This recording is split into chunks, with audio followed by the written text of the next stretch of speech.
everyone. You are listening to the Art Film Think podcast, our very first one, episode 1. Yay, hooray! Everyone is so excited, drinking, getting crazy in the streets. It's awesome.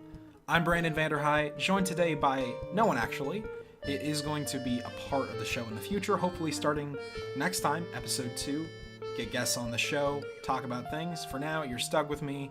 I know it sucks, but life is shitty sometimes and we can't do anything about it. So let's forget about it for now and listen to me talk. Today we're breaking down the new Gavin Hood film starring Helen Mirren, Aaron Paul, and Alan Rickman in his farewell performance, talking about Eye in the Sky, which should then lead us pretty nicely into a larger discussion of wartime politics, specifically the drone wars in the Middle East. If you have any comments throughout the show, I implore you, please leave them below in the comments section. The premise and ultimate goal of this podcast, of course, is, beyond giving me a post to stand on and shout my pseudo-intellectual bullshit across the internet, it's to encourage a genuine, productive discussion about art, whether it's music, movies, what have you, how that ties into our world and politics, etc.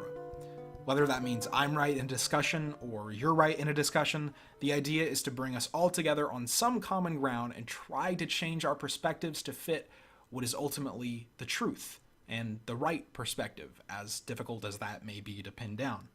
That being said, welcome again. I do sincerely hope you find this a compelling way to spend a half an hour or an hour or however long we're going to run on any specific issue. And if you are a content creator with positions on any issue, whether it's the one I'm talking about today or anything that you are passionate about, please hit me up. Let's set up a time, get you on a show to come and talk about it.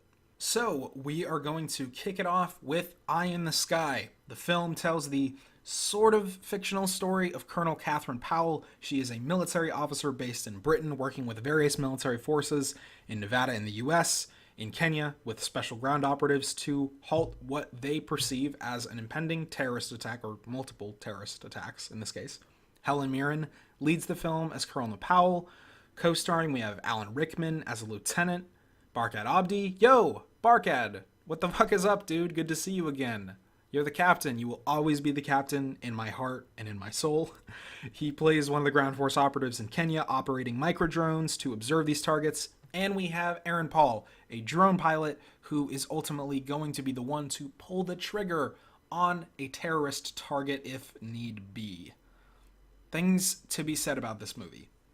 First, just as a movie, which is always going to be kind of the place I want to start with these discussions. It's good.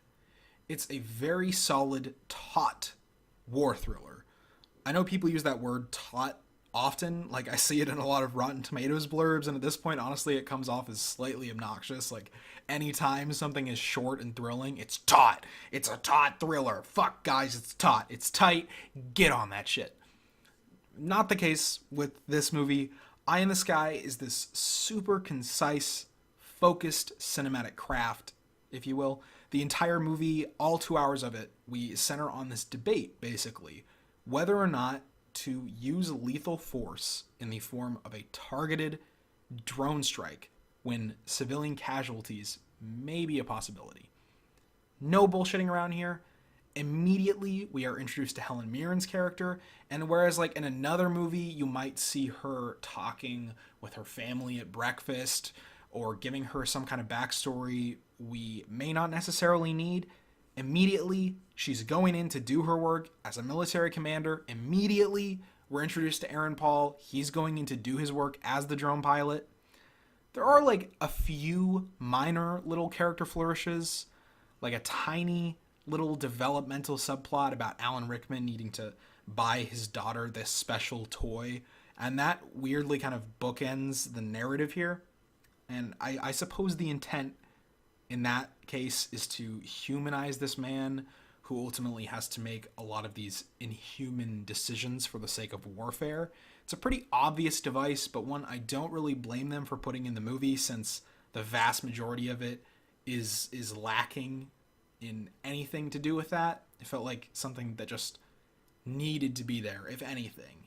And it was a nice little minor touch, as opposed to what I mentioned before, a really lengthy setup for no reason. I mean, really the only time we spend outside of these war rooms and in the eyes of these drones looking down on a terrorist meeting is a few moments with this innocent Kenyan family who wind up being caught in the middle of this grand dilemma. There's a mother and father and their young daughter. The dad is a trader, a mechanic of sorts, who in his spare time educates his daughter. Of course, this is a frowned upon thing given that we're in the Middle East.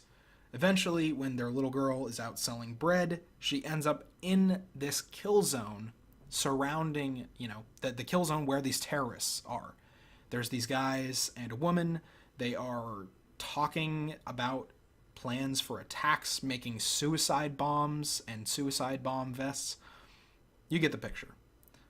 This little girl ends up the key piece in this larger ethical discussion about whether or not you can do a drone strike when collateral damage, as that weighted term is often used, is a guarantee.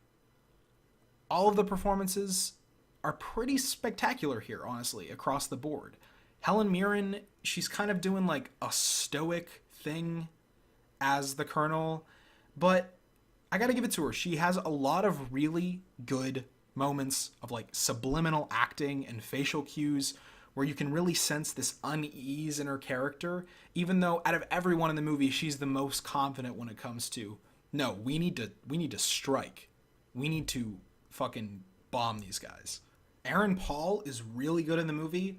I think this is actually like the best thing he's done since Breaking Bad. Like, you completely forget about Jesse Pinkman when you're watching this movie. His performance is very organic. I'm really looking forward to seeing him in that Hulu show, The Path. I'm probably going to check that out pretty soon, but he is really coming into his own. There's been some stumbling since Breaking Bad, but here he's very much a character, separated from our preconceptions about him and what he usually is in a movie. Alan Rickman, really nice last gig for him. You get that dynamic, powerful demeanor he is so great and so respected for. Not like an incredible performance. I don't think he's going to get nominated for an Oscar or anything, but it's always great to see him. He's always so good, and this was a really, really nice last job. I think directorially, Gavin Hood does a really nice job keeping a movie where relatively nothing big or bombastic or cinematic happens consistently tense and intellectually provocative.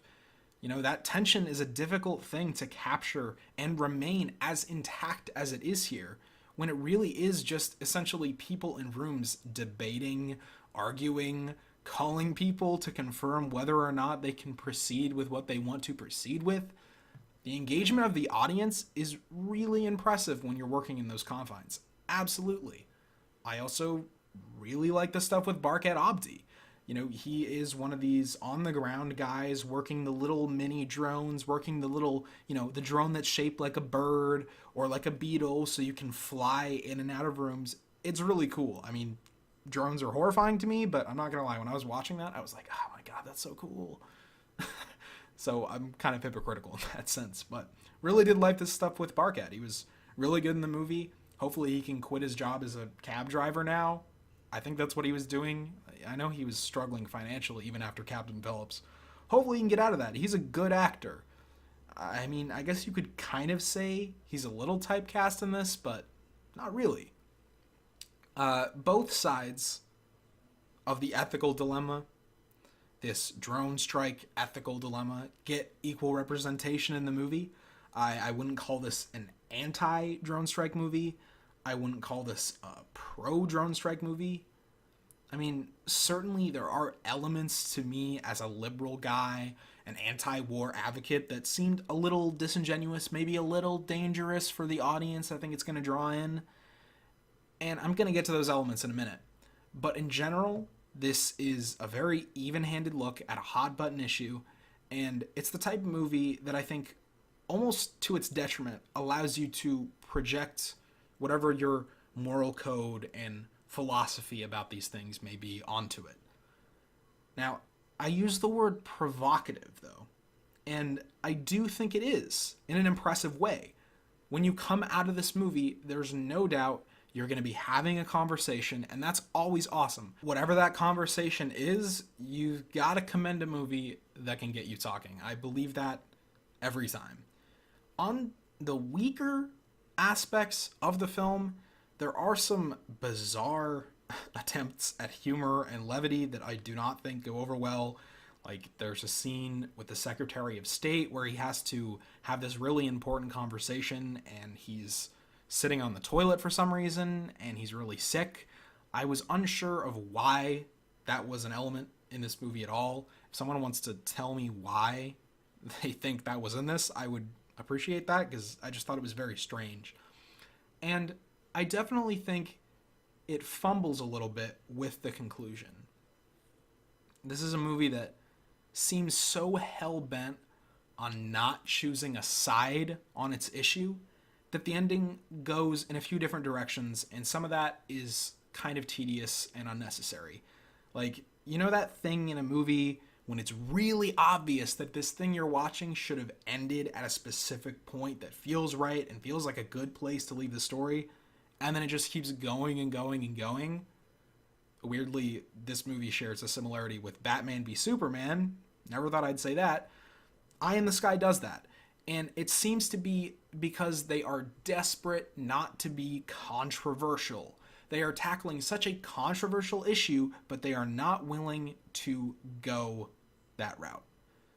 I guess that, I mean, you could consider that a positive. Totally. I don't feel that way. There are angles to take tonally, structurally, as a feature film, as a collective piece of art, in either direction. Like, don't get me wrong and think I'm saying this movie needed to be against drones and drone strikes in every case. I'm saying there's a way to commit to or allude to a general statement, a general thematic point that can make your art feel more vital. This is missing that. It's missing that edge. And because of that, while I do think the movie is totally competent and definitely admirably crafted, it isn't necessary. It doesn't feel essential because it's so in the middle. You know, you can call that a nitpick of a criticism for sure. That's valid. But especially with a movie like this, where the central conflict is the debate, you gotta give me something. It's still a movie I recommend. It's definitely a movie I recommend. You're gonna have a conversation. It'll get you talking. But I would have liked a little more force, a little more direct vision. Now to the part where we sidestep this whole talk beyond just being kind of an extended movie review. There are dangerous / at least concerning ideas that certain characters put forth in this movie. Again, I think if you're on the more reasonable side of the ethics of drone warfare, or at least are open to perspectives and open to a dialogue, these things aren't going to bother you. But I have to say, I saw this movie in a decently crowded theater on a Sunday morning, mid-afternoon, like 1:10 p.m. in North Carolina. So, you know, you have to figure there are a lot of folks coming out of church, coming to see this, and they likely have a pretty conservative agenda. There is a woman in this movie, a character in this movie, who's on Alan Rickman's advisory board, who is basically the surrogate for the political position that, hey, these tactics that we're using to shut down the terrorists are not right. In my theater, anytime this woman spoke in the movie and tried to prevent a drone strike that would kill innocent people, they would laugh, they would groan. And when I left the theater, I overheard some despicable conversations between supposed, good Christian people about what happens in the film. I heard shit like, if I was in charge, no way in hell I'm letting those fuckers get out of that house. I don't care who gets in the way. I literally heard, damn Muslims. And really, I'm sorry. I'm sorry to go off on a religious tangent here, but it's relevant.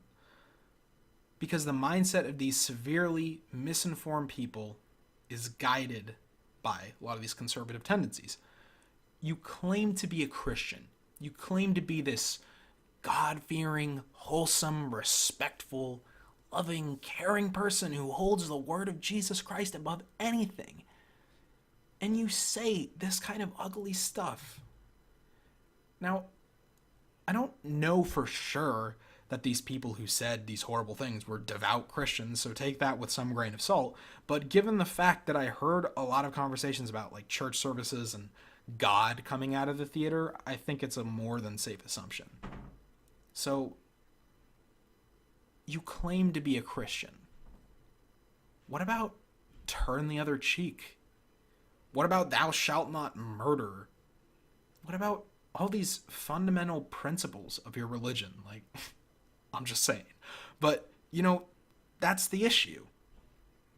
That's the issue with the people who blindly think murdering people who don't look like us and don't share our beliefs is okay. That's the issue with religion in general. It's the issue with the religion of Islam. It's blinders. When you have these faith-based blinders on, logic is not a thing for you.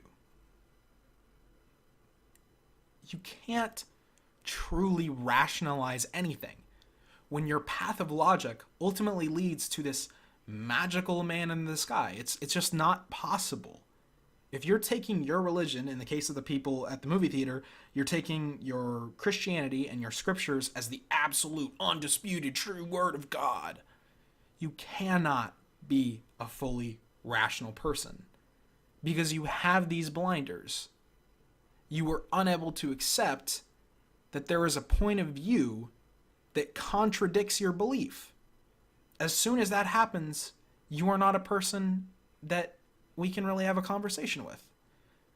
Not to sound too condescending to Christians, because there are certainly Christians who don't take the Bible as literal in every sense and don't live their lives in a way that is kind of harmful or discriminatory to people. But it happens. And it happens a lot. My entire family is Christian, okay? I grew up in a Christian household. Everyone in my family, unless there's people I just don't know about that are hiding in the closet, which I'm sure is a thing, everyone in my family is Christian and conservative. Look, they're nice people, right? They have good intentions. But even people in my family, I have found this time and time and time again, have these blinders. And they are unwilling to hear a perspective that goes against what they consider to be reality. And to be fair to them, if you believe, hey, if I don't take this as the literal truth, I'm going to be set on fire for eternity. If you believe that, it's reasonable. It is reasonable that you would not concede to anything. But that's the issue. That is such the issue. You can't be that way. You have to take those blinders off. And even with your blinders on, come on. Listen to Jesus, dude. Violence and war, not the answer. Turn the other cheek. It's right there in your passages. But even this kind of talk distracts slightly from the main point. From a non-religious point of view, from a secular point of view, from the point of view of, look, we got ourselves into this war on terror. How do we successfully win that war? Because we started it, right? The goal is to finish it, right? How do we successfully defeat ISIS and Sharia law and radical Islamic extremism? There you go, Ted Cruz. I said Islamic extremism. You happy? Go fuck yourself. How do we win this war? Well, it's a culture war, right? Don't let anybody tell you differently. Radical Islamic terror is not against Christians. They're certainly persecuted and murdered at high rates by groups like ISIS, and that's awful and completely deplorable. But this isn't about Christianity. It's about our culture. This war is against our culture. It's against the West. It's against secularism. It's against education. Are we really going to fight their bloodshed of innocence by shedding the blood of Muslim innocence? How does that stop this war? How is that us winning the culture war if we're stooping to the same disgusting levels that they are?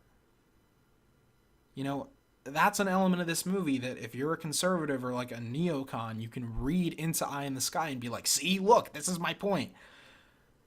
Because the movie does set up the ethical issue as the two sides being one, positive intent, sending a message, winning a culture war, and two, preventing collateral damage.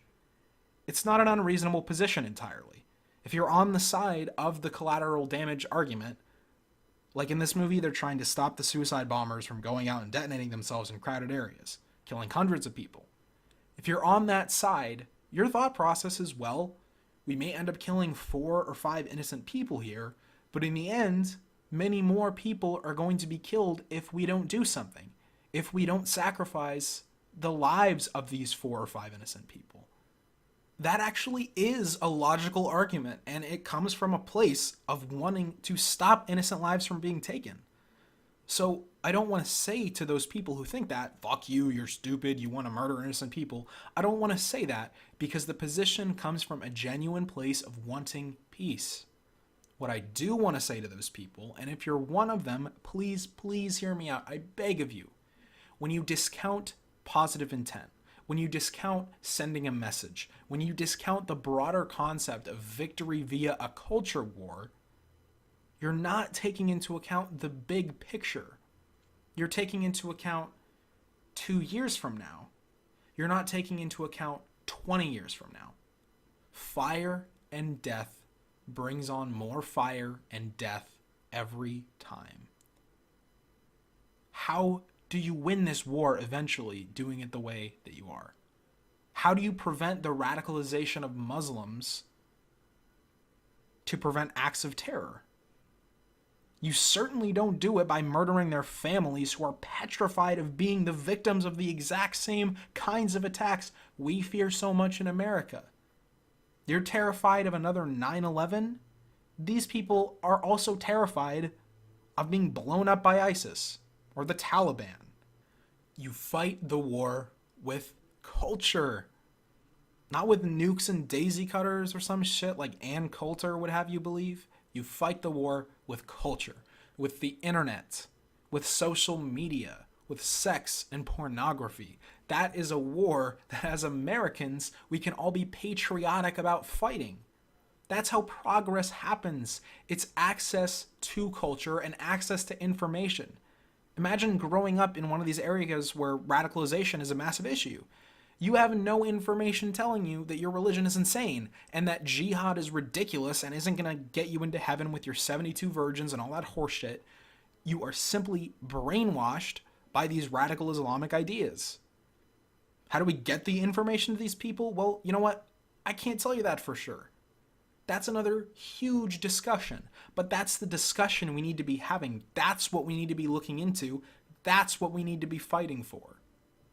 You want to know something that doesn't sound too great to a persecuted Muslim in a country we continuously devastate with bombings? That 90% of the time when we're doing these drone strikes, we're not killing the right people. That 90%, not a figure I'm pulling out of nowhere. Let me give you a fantastic article written October 2015 for the Huffington Post by Marina Fang. Feel free to check this information out, seriously. Like, I'm giving you the sources. Read it. According to a report from The Intercept, almost 90% of recent drone strikes in Afghanistan did not eliminate the correct targets. Documents detailing a special operations campaign in northeastern Afghanistan, Operation Haymaker, show that between January 2012 and February 2013, U.S. Special Operations airstrikes killed more than 200 people. Of those, only 35 were the intended targets. During one 5-month period of the operation, according to the documents, nearly 90% of the people killed in airstrikes were not the intended targets. In Yemen and Somalia, where the U.S. has far more limited intelligence capabilities to confirm the people killed are the intended targets, the equivalent ratios may well be much worse. We're going off the deep end. There is no end in sight to a war where we, as the supposed better, more morally correct nation, murder hundreds of people in the span of a year. Not even the right people. Jesus. Drone violence has only gotten worse since this article and this study. I can't say it enough. This is not the way to win a war on terrorism and Islamic extremism. Want more? I've got it. Let me show you some really profound accounts of an ex-drone pilot for the U.S. military. You're going to see Brandon Bryant, a documentarian's with him, who's going to be, looking into our efforts in the drone war. It's an interview with Cenk Uygur for TYT Interviews. This is a guy who has actually been in the hellfire, okay? And some of what he says is just incredibly devastating. Please watch this and hear some of the horror stories. You have PTSD, right? I've been diagnosed with it, yes. I didn't understand what I was doing, but I felt that it was wrong, and I was too scared to say otherwise. Like, I'll admit it, I was scared. I was scared of my command because they would tell us things like, well, if you talk to anyone or go see a psychologist or talk to the IG, you're going to get ridiculed, you're going to lose your clearance, you're going to get a dishonorable discharge. And you don't want that. If you get a dishonorable discharge from the United States military, like, you're fucked. You're fucked for life. You would get a dishonorable discharge if you made the mistake of having enough honor to care about killing innocent civilians. Correct. Yeah, well, welcome to our... If you question the system, then they would discharge you. We call it a black hole for a reason, because once you get sucked in, you're never going to escape unless your Why? contract's up. Because they need people. They need people to sit there and do the job that no one else wants to do. How do you know who to target? We would be told. So we would be watching for nefarious activity. Okay, what does that mean? Nefarious activity would be whatever the person that's watching our monitors or watching our signal feed saying is nefarious. How closely could you see people's identity? I mean, could you see a guy before you press the button? You could see their outline and their silhouette. You could see if they had a cigarette in their hand. It's all infrared, so you don't actually see people. You see their heat signature. I like to tell people to go stand on a third-story building and look as far down the street as you possibly can, maybe 2 or 3 blocks, and then try to make out what you see about those people. It's pretty much the same thing. The first time that I took a shot, actually, I watched a guy bleed out of his leg and roll around on the ground, and I was wondering what his last thoughts were. As I watched him die. I watched him die from my action, and the only thing that I could think of was, what were this man's last thoughts? People get a sense of like, okay, those are the bad guys, and we got to do whatever we can to them. And the reason for that is because they decapitate people and they don't burn people alive and they do all these gruesome things. I mean, what happens when a drone strike hits somebody? Pretty much, they get incinerated. They get blown apart. We can't justify killing of another human being in some sort of manner simply because someone else kills them in some other horrific manner.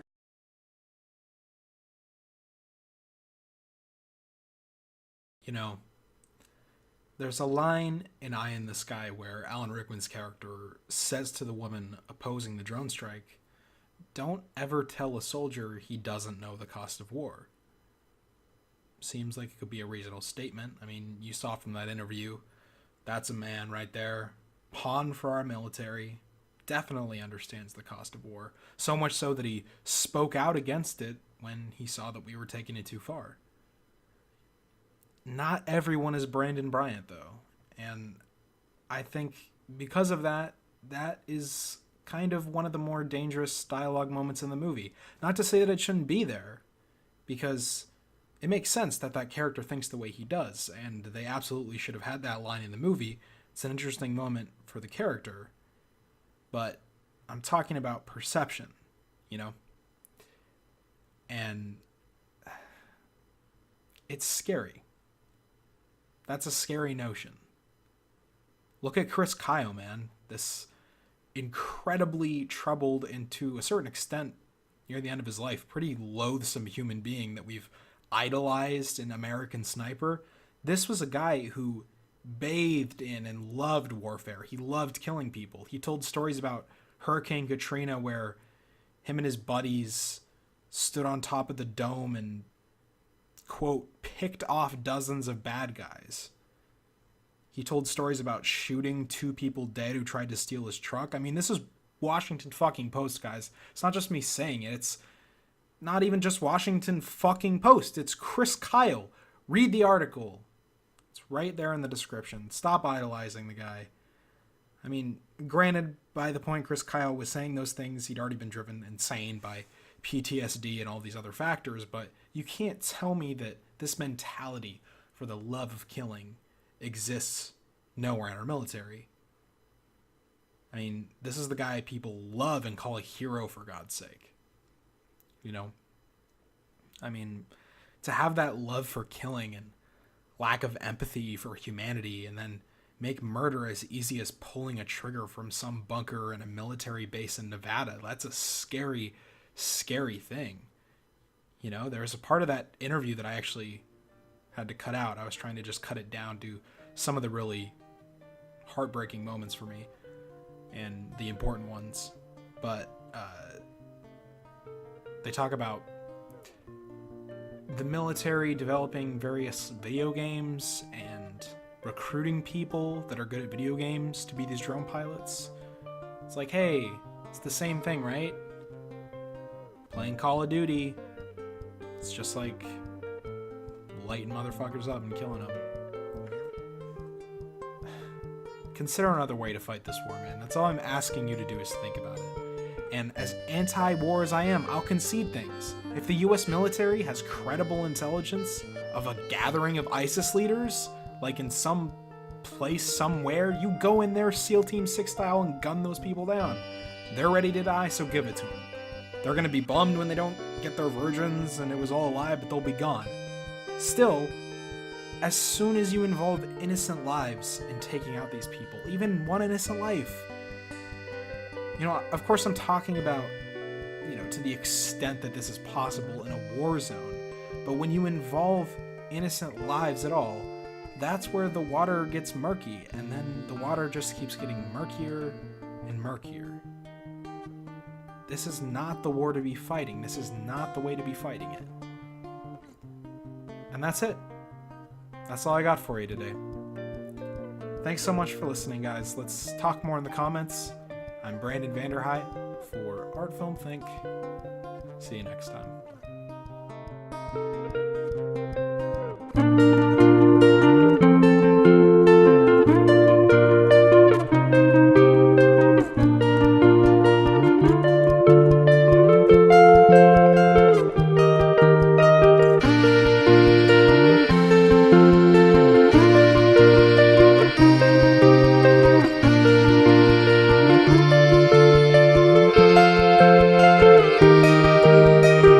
If need be.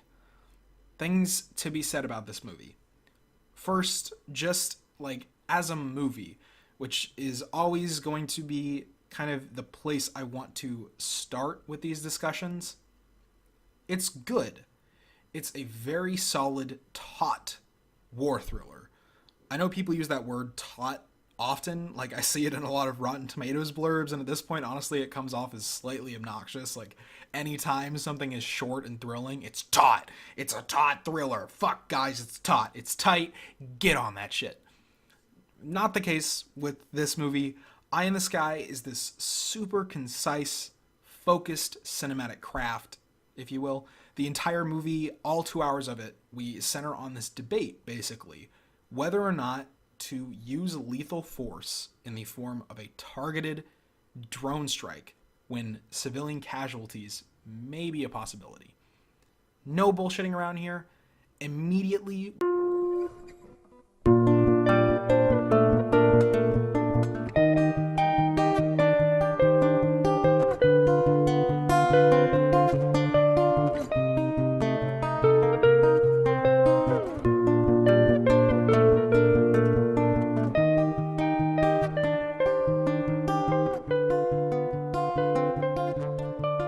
welcome, everyone. You are listening to the Art Film Think podcast, our very first one, episode 1. Yay, hooray! Everyone is so excited, drinking, getting crazy in the streets. It's awesome. I'm Brandon Vanderhyde, joined today by no one actually. It is going to be a part of the show in the future, hopefully starting next time, episode 2. Get guests on the show, talk about things. For now, you're stuck with me. I know it sucks, but life is shitty sometimes and we can't do anything about it. So let's forget about it for now and listen to me talk. Today we're breaking down the new Gavin Hood film starring Helen Mirren, Aaron Paul, and Alan. If you are a content creator with positions on any issue, whether it's the one I'm talking about today or anything that you are passionate about, please hit me up. Let's set up a time, get you on a show to come and talk about it.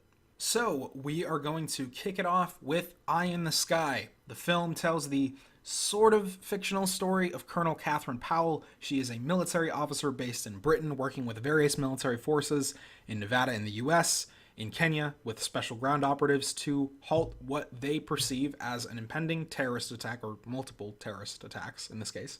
Helen Mirren leads the film as Colonel Powell. Co-starring, we have Alan Rickman as a lieutenant, Barkad Abdi. Yo, Barkad, what the fuck is up, dude? Good to see you again.